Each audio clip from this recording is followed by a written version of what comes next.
दोस्तों नमस्कार, स्वागत है आप सभी का online data first YouTube channel पे। जैसा कि दोस्तों आप जानते हैं किसी भर्ती से संबंधित कोई भी जानकारी होती है आप सभी को ऑनलाइन डेटा फर्स्ट चैनल के माध्यम से दी जाती है। इस वीडियो में हम बात करने वाले हैं बीएड बनाम बीटीसी को लेकर सुप्रीम कोर्ट के माध्यम से जारी किए गए 7 पेज के उस ऑर्डर के बारे में। साथ ही हम बात करेंगे टीजीटी पीजीटी 2022 के एग्जाम को लेकर पदों की संख्या के बारे में। इसके अलावा उत्तर प्रदेश के 1,51,000 शिक्षा मित्रों को सहायक अध्यापक के बारे में। तो चलिए दोस्तों वीडियो शुरू करते हैं।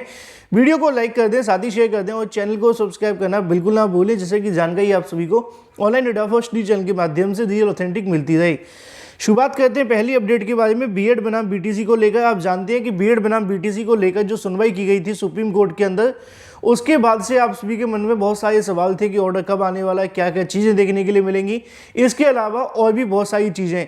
लेकिन सुप्रीम कोर्ट के माध्यम से एक 7 पेज का ऑर्डर जारी किया गया जो कि आप सभी के लिए महत्वपूर्ण भी है। तो यहाँ पे आप सभी के सामने ऑर्डर आ जाता है। कोर्ट नंबर 11 के अंदर आप सभी की सुनवाई देखने के लिए मिली थी, जैसा कि आप अपनी स्क्रीन पर देख पाए कोर्ट नंबर 11 लिखा हुआ है। इसके अलावा और भी बहुत सारी पेंडिंग जो रिकॉर्ड्स हैं उन सभी को प्रोसीडिंग में लगा दिया गया है। इन शॉर्ट सुप्रीम कोर्ट के माध्यम से ऑर्डर जारी कर दिया गया है। और ये जो आप सभी को ऑर्डर देखने के लिए मिलता है, जजमेंट ऑफ जोधपुर हाईकोर्ट के माध्यम से पास किया गया था। उसके खिलाफ देवेश शर्मा जो कि बीएड के अभ्यर्थी हैं, उन्होंने याचिका दाखिल की थी ये कहते हुए कि बीएड को राजस्थान के अंदर शिक्षक भर्ती में मौका दे दिया जाए। लेकिन धीरे धीरे करके पूरे के पूरे देश के अंदर बीएड बनाम बीटीसी का विवाद फैल गया और उसके बाद इस सुनवाई के अंदर चाहे वो उत्तर प्रदेश हो, राजस्थान हो, पंजाब हो, बंगाल हो, हिमाचल हो, सभी के सभी इस ऑर्डर का इंतजार करने लगे। अब उसी को लेकर नीचे और भी बहुत सारी जानकारी लिखी हुई है। यहाँ पे बहुत सारी आईए डाली गई हैं जिनको यहाँ पे किसी याचिका के अंदर शामिल करने के लिए डाला जाता है।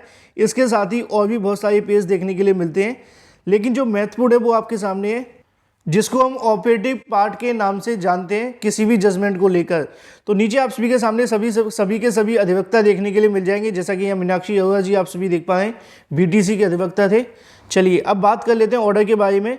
तो यहाँ पे आप सभी के सामने ऑर्डर है, एनसीटी के गजट को राजस्थान हाईकोर्ट के माध्यम से रद्द कर दिया गया था। अब यहाँ पे एनसीटी के माध्यम से बीएड को बचाने की भी कोशिश की जा रही है। इसके अलावा उनके माध्यम से अपने गैजेट को बहाल कराए जाने की भी कोशिश की जा रही है। 28 तारीख को जो जारी किया गया था जून 2018 के अंदर, उसी के संबंध में नीचे लिखा हुआ है कि ऑर्डर अपॉन हियरिंग, मतलब सुनवाई के बाद में ये फॉलोइंग ऑर्डर कोर्ट के माध्यम से दिया जाता है। उनका कहना है कि सभी पार्टियों को यहाँ से सुना गया कुछ लंबे समय तक, फिर उसके बाद में यहाँ से जो आर्गूमेंट है वो कंक्लूड कर लिए गए। लेकिन जो बचे हुए आर्गूमेंट हैं उनको दाखिल करने के लिए रिटन सबमिशन के लिए जो भी अगर दाखिल करना चाहता है तो 20/1/2023 फ्राइडे तक जारी कर सकता है। यहाँ पे ये भी लिखा हुआ है कि जजमेंट डिजर्व हो गया है, क्योंकि बहुत सारे छात्रों का पूछना ये था कि जजेस के माध्यम से अगर जजमेंट डिजर्व हुआ है तो जानकारी क्यों नहीं दी गई है। तो यहाँ पे लिखा हुआ है कि जजमेंट यहाँ से रिजर्व कर लिया गया है। अगर कोई अपना रिटन सबमिशन देना चाहता है तो 20 जनवरी 2023 तक दे सकता है। अब मैंने आप सभी को बताया भी था कि ऑर्डर आने में आपको कितना इंतजार करना पड़ेगा, क्योंकि 20 तारीख तक तो यहाँ पे आप सभी के सामने जजमेंट को लेकर रिटन सबमिशन मिलेंगे और उसके बाद में जो आपका प्रोसेस शुरू होगा वो यहाँ पे 23 के बाद देखने के लिए मिलेगा, क्योंकि कोर्ट 23 के बाद ही जजमेंट को समझने की कोशिश करेगी और पूरे के पूरे ऑर्डर को समझने में 2 हफ्ते का समय लगेगा कम से कम, और 1 हफ्ता उसके फाइनल केस को लेकर जो भी जज ने देना है, चाहे वो बीएड को लेकर हो या बीटीसी के बारे में। दोनों छात्रों की धड़कनें तेज़ हैं, लेकिन आप सभी को थोड़ा पेशेंस रखना है, पॉजिटिव रहें। जो भी फैसला आएगा कोर्ट के माध्यम से तथ्यों के आधार पर ही देखने के लिए मिलेगा। फिलहाल ये बात हो जाती है ऑर्डर के बारे में। लेकिन अगर आप देखना चाहते हैं कि बीएड बनाम बीटीसी को लेकर क्या क्या अभी तक चीज़ें देखने के लिए मिली और किस प्रकार के फैसले हो सकते हैं और कौन कौन से फैसलों को लेकर आप परेशान हैं, उन तमाम मुद्दों को लेकर मैंने वीडियो बनाई। अगर आप चैनल पर जाएंगे तो आपसे इससे संबंधित सारी की सारी जानकारी मिल जाएगी बीएड बनाम बीटीसी को लेकर। चलिए बात कर लेते हैं अपनी अगली अपडेट के बारे में, टीजीटी पीजीटी 2022 के एग्जाम के बारे में।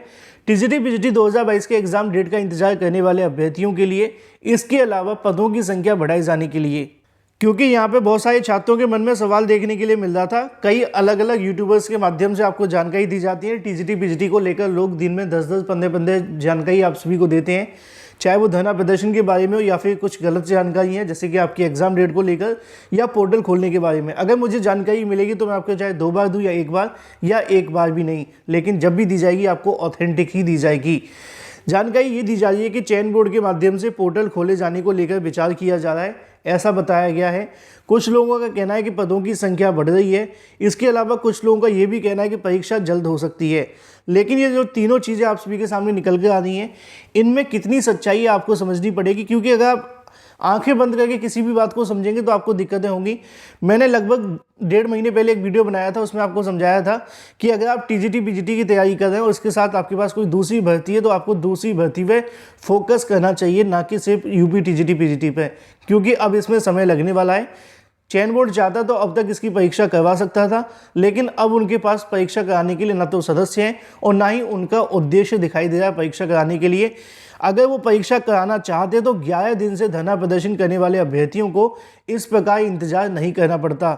आए दिन उत्तर प्रदेश माध्यमिक शिक्षा सेवा चयन बोर्ड के सामने अभ्यर्थी बैठे हुए हैं। यहाँ पे विटामिन डी की इनके अंदर कमी नहीं कि धूप लेने आते हैं। इनका उद्देश्य भर्ती को पूरा करवाना है, लेकिन चयन बोर्ड का उद्देश्य साफ है कि वो यहाँ पे कुछ करवाने नहीं वाले हैं। इसी के संबंध में आज भी अगर बात की है तो प्रेस विज्ञप्ति जारी करते हुए विक्की खान जी के माध्यम से बताया गया कि 11वें दिन भी धरना प्रदर्शन जारी है।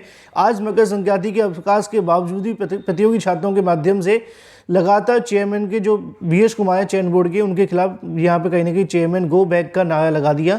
प्रतियोगी छात्रों का कहना है कि रविवार या मकर संक्रांति के बावजूद भी चयन बोर्ड पर क्रमिक अनशन जारी रहेगा और ये बात तब तक जारी रहेगा जब तक टीजीटी पीजीटी 2022 की सीटों की संख्या वृद्धि होने के लिए पोर्टल नहीं खोल दिया जाता।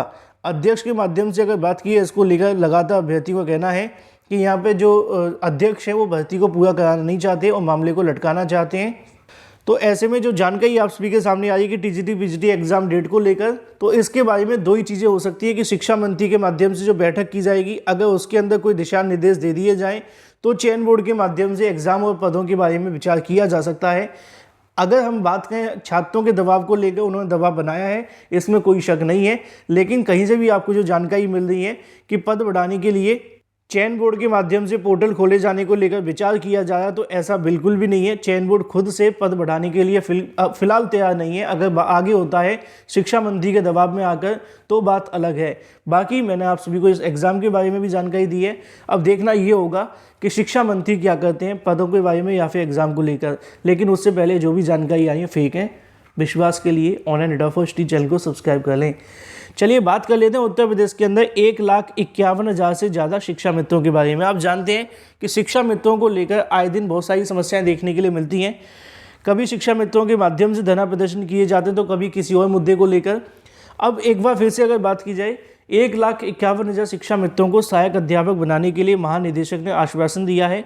मतलब सहायक अध्यापक बनाने की मांग की है और आश्वासन महानिदेशक ने दिया है कि आपकी बात सरकार तक पहुंचाई जाएगी।